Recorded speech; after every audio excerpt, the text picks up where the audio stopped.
સાબરકાંઠા જિલ્લામાં આવનારી રામનવમીની ભવ્ય શોભાયાત્રાને ધ્યાનમાં રાખી હિંમતનગર ખાતે જિલ્લા પોલીસ તંત્ર દ્વારા ફ્લેગ માર્ચ અને રૂટ પેટ્રોલિંગ યોજવામાં આવ્યું હતું। રાજા રામની શોભાયાત્રા નિમિત્તે યોજાયેલા આ ફ્લેગ માર્ચમાં જિલ્લા પોલીસ વડા સહિત ઉચ્ચ અધિકારીઓ ઉપસ્થિત રહ્યા હતા અને સમગ્ર વ્યવસ્થાની સમીક્ષા કરી હતી। હિંમતનગર શહેરોમાં દર વર્ષે નીકળતી રામનવમીની શોભાયાત્રા આ વખતે પણ વિશેષ સુરક્ષા બંદોબસ્ત વચ્ચે યોજાશે। શોભાયાત્રાનો માર્ગ સંવેદનશીલ વિસ્તારોમાંથી પસાર થતો હોવાથી જિલ્લા પોલીસ તંત્ર દ્વારા અગાઉથી જ સુરક્ષાને લઈ સજ્જતા દાખવવામાં આવી છે। આ અંતર્ગત સમગ્ર રૂટ પર ફ્લેગ માર્ચ યોજી વિવિધ સ્થળોની મુલાકાત લેવામાં આવી હતી। પોલીસ અધિકારીઓએ શોભાયાત્રા દરમિયાન ભીડ નિયંત્રણ, ટ્રાફિક વ્યવસ્થા, કાયદો અને વ્યવસ્થા જળવાઈ રહે તે માટે જરૂરી સૂચનાઓ પણ આપી હતી।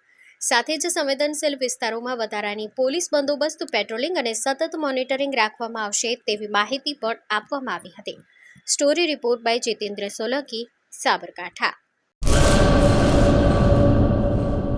ચાલો રામગઢ લફરા રામનવમી તારીખ 26/3/2026 ગુરુવારના શુભ દિવસે રામનવમી તથા રામદેવપીર મેળા નિમિત્તે પરમ પૂજ્ય સંત નારાયણ સ્વામી પ્રેરિત ભજન ઓટલા પર દર વર્ષની જેમ રામભાવ ભજન તથા સંતવાણીનું આયોજન કરવામાં આવેલ છે। સંતવાણીના કલાકારો નિરંજનભાઈ પંડ્યા ભજન સમ્રાટ, સમરતસિંહ સોઢા અલખના આરાધક, બિરજુભાઈ બારોટ ખ્યાતનામ ભજનીક। આ સંતવાણી કાર્યક્રમમાં સર્વે ધાર્મિક ભાઈ બહેનોએ પધારવા હાર્દિક નિમંત્રણ પાઠવવામાં આવે છે।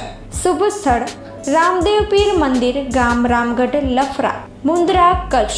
સમય રાત્રે 10 કલાકે।